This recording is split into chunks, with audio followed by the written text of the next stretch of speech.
할렐루야, 만나서 반갑습니다. 오늘 하나님의 말씀 마태복음 15장 21절에서 28절의 말씀을 보시겠습니다. 예수께서 거기서 나가사 두로와 시돈 지방으로 들어가시니 가나안 여자 하나가 그 지경에서 나와서 소리질러 이르되 주 다윗의 자손이여 나를 불쌍히 여기소서 내 딸이 흉악하게 귀신 들렸나이다 하되 예수는 한 말씀도 대답하지 아니하시니 제자들이 와서 청하여 말하되 그 여자가 우리 뒤에서 소리를 지르오니 그를 보내소서. 예수께서 대답하여 이르시되 나는 이스라엘 집에 잃어버린 양 외에는 다른 데로 보내심을 받지 아니하였노라 하시니 여자가 와서 예수께 절하며 이르되 주여 저를 도우소서. 대답하여 이르시되 자녀의 떡을 취하여 개들에게 던짐이 마땅하지 아니하니라. 여자가 이르되 주여 올소이다마는 개들도 제 주인의 상에서 떨어지는 부스러기를 먹나이다 하니 이에 예수께서 대답하여 이르시되 여자여 내 믿음이 크도다. 내 소원대로 되리라 하시니 그때로부터 그 딸이 나으니라. 아멘. 할렐루야. 만나서 반갑습니다. 오늘 저는 마태복음 15장 21절에서 28절의 말씀을 가지고 나를 불쌍히 여기소서라는 제목으로 여러분과 함께 은혜를 나누고자 합니다.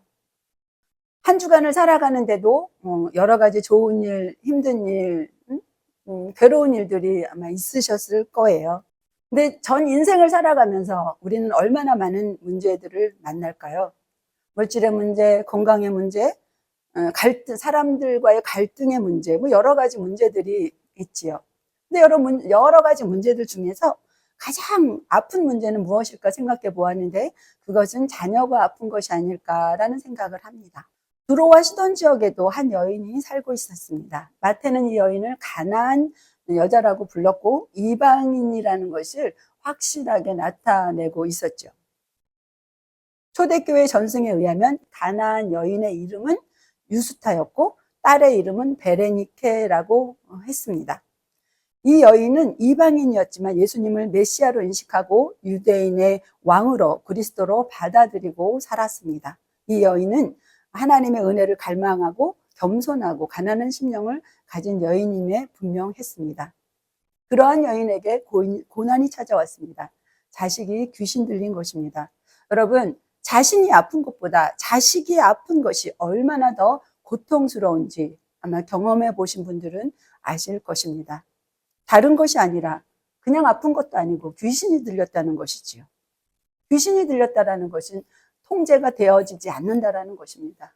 마음대로 소리 지르고 마음대로 뛰어나가고 아무데나 부딪히고 아무데나 넘어지고 그래서 그 여인은 그 딸로 인하여서 큰 고통과 아픔이 있었습니다. 여러 의원에게 보였지만 낫지 않았습니다. 여러 방법을 써봤지만 소용이 없었습니다.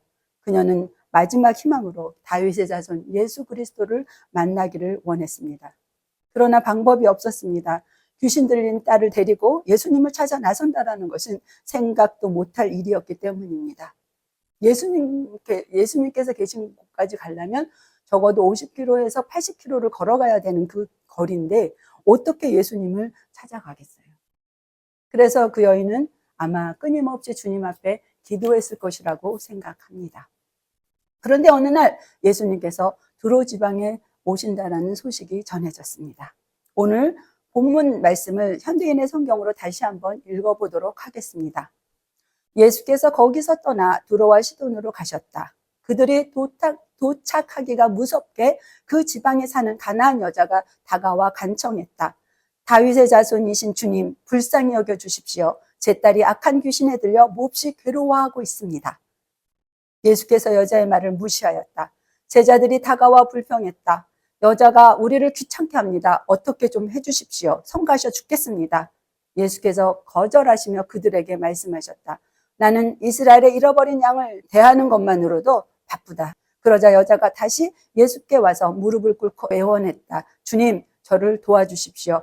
예수께서 말씀하셨다. 자녀들의 입에서 빵을 빼앗아 개들에게 던져주는 것은 옳지 않다. 여자가 재빨리 받았다. 옳습니다, 주님.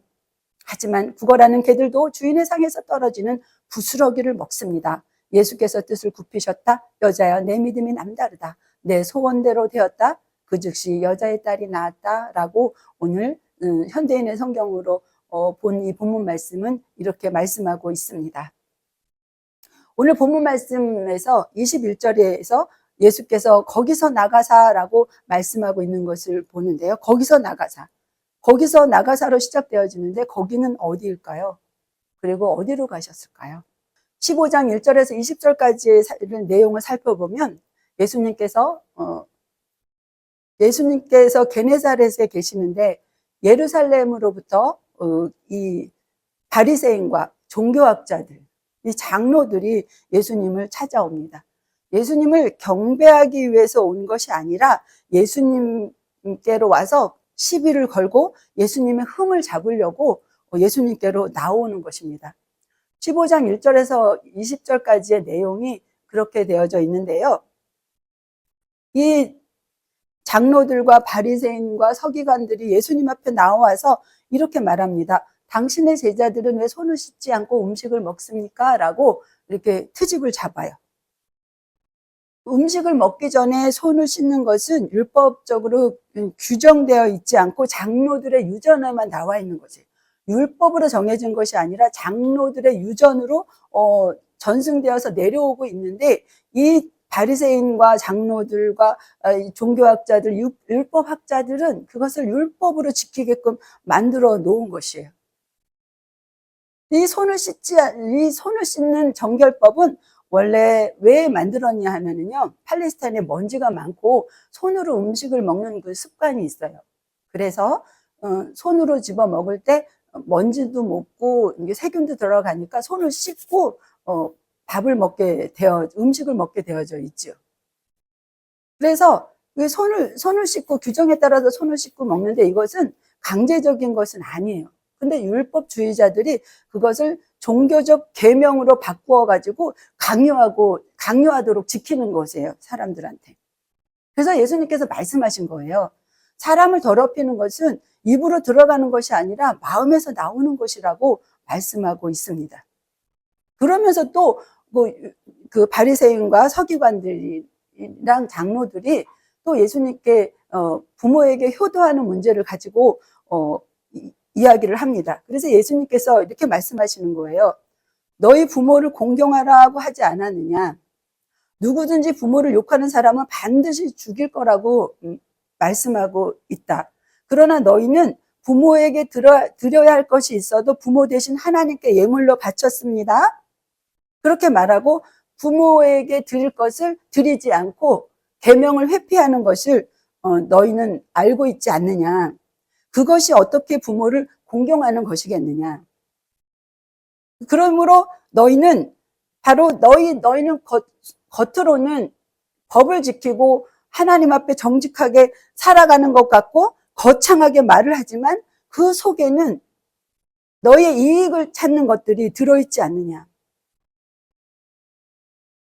잘 듣고 마음에 새겨둬라. 다시 한번 얘기하는데 너의 삶을 더럽히는 것은 너희가 입으로 넘겨서 삼키는 것이 아니라 너희 입에서 토해내는 것이다. 라고 예수님이 말씀을 하시는 거예요. 그렇습니다, 여러분. 우리는 겉으로 보기에 정말로 신앙인 같고 믿음의 사람 같고 기도하는 사람 같이 행동합니다. 주일날 와서는 거룩하게 예배를 드리고 아주 그냥 멋있는 믿음의 사람으로 보입니다. 그러나 집으로 돌아가서는 그렇게 멋지지 않은 믿음의 삶을 살아가는 것을 볼 수가 있지요. 함부로 말하고 함부로 생각하고 함부로 판단하고 그래서 가정의 불화를 일으키는 경우가 있지 않습니까? 예수님께서는 그런 부분들을 탓하신 거예요. 율법으로 정해놓고 강제로 사람들을 괴롭게 하면서 실제적으로 너희는 그렇게 살지 못하면서 왜 괴롭히느냐 하시면서 21절에 거기서 나가 두로와 시돈으로 가셨다라고 말씀하고 있습니다. 예수님께서 그곳에서 나가서 게네사렛에서 그 장로들과 율법학자들과 서로 언쟁을 하던 그 자리를 떠나 나가서 어디로 가시는가? 이방 땅으로 걸어가시는 것입니다. 그것은 단순히 그냥 이동해 가는 것이 아니라 유대 종교 지도자들의 그 불신앙을 배척하고 복음을 받아들인 이방인의 땅으로 복음을 확장시키는 그런 걸음으로 나아가시는 것입니다. 이것은 단순한 지명이 아니라 믿음, 불신의 자리에서 믿음의 자리로 나가는 것이지요.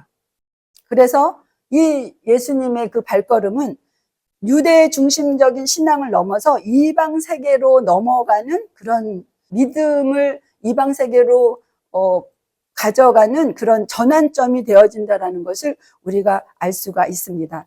드로아 시도는 현재 레바논 남부 해안 도시로 갈릴리 북쪽으로부터 약 50에서 80km 떨어진 곳이고, 이곳은 이방 문화와 종교가 아주 강한 곳이었습니다. 오늘날 레바논 지역이라고 부르고요. 항구 도시가 중심지죠. 그리고 이 드로아 시도는 무역과 경제가 발달한 지역입니다. 이방 종교와 우상 숭배가 만연했고, 그래서 유대인들은 그 당시에 그 드로아 시돈을 부정한 땅, 하나님의 언약 밖에 있는 사람들의 땅으로 여겨서 멸시를 했었죠. 그리고 그 드로아 시돈의 지리적인 배경을 보면은 헬라인이라고 불렀고 수로보니게 사람이라고도 부르면서 이방인임을 강조하고 있어요. 당시 헬라 문화와 바알과 아스타롯 같은 우상 숭배의 종교가 널리 퍼져 있었죠. 그래서 이방 종교적 배경 속에서 그 여인은 살아갔던 것을 우리가 알 수가 있어요. 유대인들에게 이방 여인은 경멸의 대상이었고 하나님의 은혜에서 멀리 떨어진 사람으로 여겨졌습니다. 이 사회적 배경으로 볼 때 그 당시는 이 여자라는 신분 자체가 사회에서 아주 낮은 위치에 있었고, 더욱이 이방 여인이었기 때문에 유대 사회에서는 이중적인 차별을 받게 되었죠. 딸이 귀신 들려서 고통당하고 있었는데, 고대 사회에서 귀신 들린 병은 단순한 병이 아니라 가정 전체의 수치스러운 일로 여겨졌습니다. 그래서 이 드로아 시돈에 살고 있는 이 여인은 개인적으로, 가정적으로, 사회적으로 굉장히 고통을 짊어지고 살아갔던 여인이죠. 그래서 이 여인은 그런 불리한 배경 속에서도 하나님께만 소망이 있었기 때문에 하나님께로만 나아가고자 하는 그런 갈망이 있었어요. 드로아 시돈은, 그래 예수님께서 그 예루살렘의 그 믿음의 땅, 유대인들로 있는 그 땅에서 나오셔서 이방인 땅으로 걸어가신 것은, 그들은, 유대인들은 예수님을 배척하고 예수님을 받아들이지 않았었지만, 그러나 이 이방 땅에 사는 이 여인은 믿음으로 주님을 바라고 있었던, 그래서 예수님의 발걸음은 믿음의 땅으로 향하고 있는 것을 우리가 볼 수가 있습니다. 예수님께서 두로 지방으로 들어가셨을 때에 이 여인의 행동은 굉장히 파격적인 것이었어요. 예수님의 일행이 들어오자마자 이 여인은 어떻게 했습니까?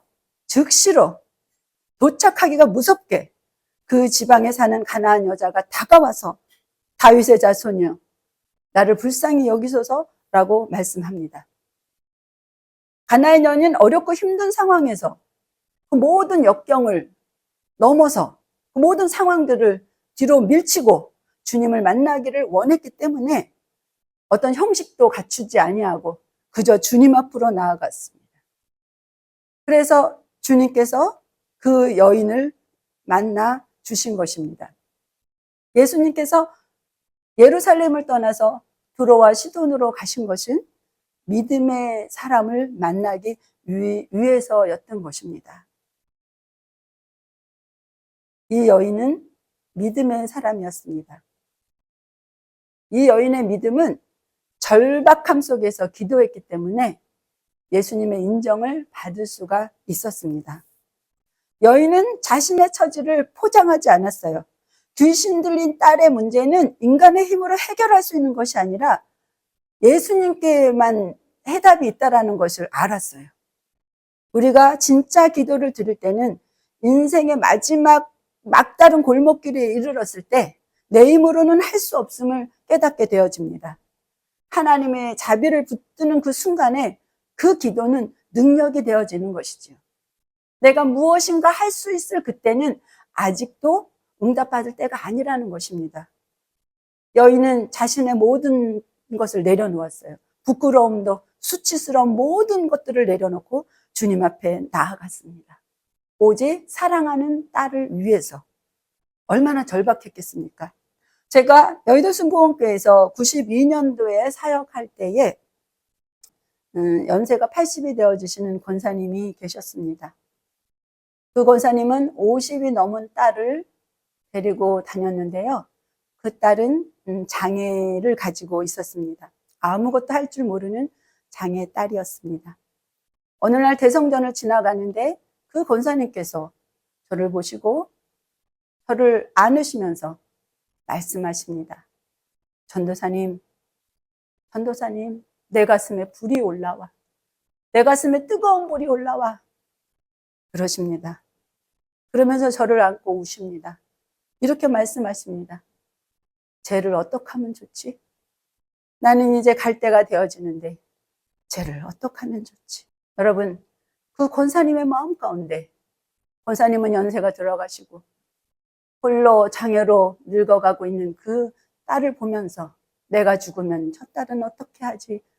하는 그 아픔과 슬픔과 그 고통 때문에 그 권사님의 가슴 속에서는 뜨거운 불이 계속 올라오고 있었던 것입니다. 이처럼 자식이 아픈 것은 가슴 속에 불이 올라오는 것처럼 뜨겁고 아픈 것입니다. 이 가나안 여인은 귀신 들린 딸의 모습이 얼마나 절망하고 얼마나 처절하고 얼마나 처참했겠습니까?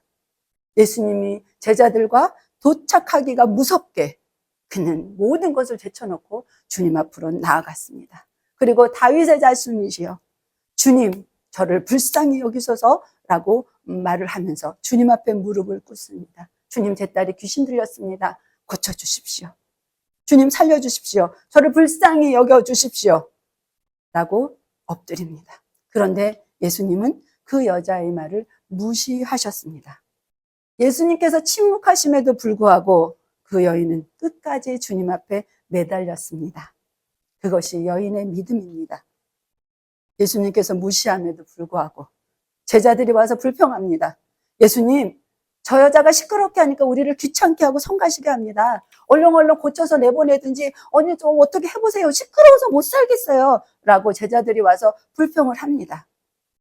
여자가 우리를 귀찮게 하니 어떻게 보내십시오. 근데 예수님께서 거절하시면서 말씀하십니다. 나는 이스라엘에 잃어버린 양만 찾으러 왔지 이방인에게 갈 시간이 없다. 바쁘다. 그렇게 말씀을 하십니다. 그래도 여인은 아랑곳하지 않고 예수님 무릎 앞에 무릎을 꿇습니다. 그리고 애원합니다. 주님 저를 도와주십시오. 예수님께서 말씀하셨습니다. 자녀들의 입에서 빵을 빼앗아 개들에게 던져주는 것이 옳지 않다. 여자가 재빨리 받았습니다. 옳소이다마는 개들도 주인의 상에서 떨어지는 부스러기를 먹나이다. 여러분, 우리가 생각했을 때 여기에서 우리가 집안에서 식사하다가 강아지가, 이쁜 강아지가 막 맛있는 거 먹으면 달려들잖아요. 그러면은 나 혼자 먹기가 너무 미안해갖고 뚝 잘라서 주잖아요. 개한테. 여러분은 안 그러십니까? 저는 가끔 줍니다. 그래서 그 개한테 주는 그런 모습이 아니라는 것이에요. 이스라엘 사람들은 손을 씻는 것이 유전으로 되어져 있잖아요. 그리고 밥을 먹을 때 계속 손을 씻어야 돼요. 그런데 음식을 만지고 또 손을 씻고 할 수가 없으니까 음식을 처음에는 손을 씻고 그 다음번에 음식을 먹어서 손에 묻었을 때 그것을 거기에 나온 빵 조가리에다가 손을 이렇게 비벼서 씻습니다. 그리고 비벼서 떨어지는 그 부스러기를 어디다 털어버려? 바닥에다 털어버릴 때 강아지가 와서 그것을 받아 먹습니다. 여러분 이것이 얼마나 깨끗하지 못한 일인지 여러분 한번 상상해 보십시오. 그냥 던져주는 것이 아니라 손으로 닦은 것을 거기에다가 부스러기를 떨어뜨릴 때에 그것을 주워 먹는 그것이 얼마나 비참한 모습입니까? 그런데 여인이 그렇게 말했어요. 옳소이다마는 개들도 그 상에서 떨어지는 그 부스러기, 더럽지만 그 부스러기라도 먹지 않습니까? 주님, 저한테 그런 부스러기라도 주십시오. 괜찮습니다. 라고 주님 앞에 엎드립니다. 주님, 저를 불쌍히 여기시옵소서. 주님, 저를 불쌍히 여기시옵소서. 이 여인은 끝까지 포기하지 않고 매달렸습니다. 주님께서 그 모습을 보시고 감동하신 것이에요. 이스라엘의 이만한 믿음을 본 일이 없다라는 것이죠. 주님은 그 여인이 진실로 믿음이 있는 것을 알았습니다. 여러분, 아무 응답이 없어도 주님의 나를 무시하는 것처럼 뒤돌아서 있는 것 같아도 여러분, 그 주님의 침묵은 거절이 아니라는 것을 여러분 기억하시기를 바랍니다. 조금 더 가십시오. 조금 더 기도하십시오. 분명히 주님께서는 여러분에게 주실 것을 가슴에 가득 안고 기다리고 계실 것입니다. 결국 여인은 어떻게 믿음으로 응답을 받았습니다. 28절에 보니까 예수님께서 말씀하셨습니다. 내 믿음이 크도다. 내 소원대로 되리라 하시니 그때로부터 그 딸이 나으니라. 아멘. 믿음은 단순히 기도의 횟수가 많거나 기도의 시간이 많아서 그 믿음이 있고 응답이 되어지는 것이 아닙니다. 끝까지 하나님을 바라보는 집념입니다. 여러분, 우리의 어떤 삶 가운데서라도 끝까지 주님을 바라보시기를 바랍니다. 주님은 우리가 의로워서가 아니라 주님의 궁휼하심으로 우리가 끝까지 흔들리지 않고 바라보는 그 믿음으로 인하여서 주님은 응답하시는 것입니다. 예수님의 불쌍히 여기는 사람은 예수님을 믿는 사람입니다. 형식과 율법에 치우쳐서 판단하고 정죄하는 것이 아닌 그저 믿는 것입니다. 우리가 예수님을 영접하지 않고 믿지 않을 때 예수님은 믿음 없는 곳을 떠나서 믿음 있는 곳으로 가십니다. 여러분, 고골순복음교회는 예수님께서 떠나가는 것이 아니라 예수님께서 찾아오시는 곳이 되어야 됩니다. 왜? 이곳에 믿음의 성도님들이 계시기 때문입니다. 예수님께서는 불신의 땅을 떠나서 믿음의 땅으로 가신 것처럼 예수님께서는 오늘 이 자리에 우리와 함께 하십니다. 여러분, 우리 모두 다 마음 가운데 예수 그리스도를 모셔드리고 때때로 어렵고 힘든 환경 속에서도 이 여인의 절규하는 소리, 나를 불쌍히 여기소서, 나를 불쌍히 여기소서 하는 그 소리를 기억하시면서 이 한 주간 지나갈 때에 우리가 온 마음을 다하여서 예수님과 함께 동행하고 온 마음으로 주님께 엎드려서 주님의 마음을 움직이는 귀한 삶을 살아가시기를 바랍니다. 주님, 나를 불쌍히 여기시옵소서. 주님, 이 땅을 불쌍히 여기시옵소서. 하나님, 그렇게 하여서 이 한 주간도 예수 이름으로 승리케 하여 주옵소서. 우리 모두 다 주여 삼창하시고 한 목소리로 이 시간에 기도하도록 하겠습니다.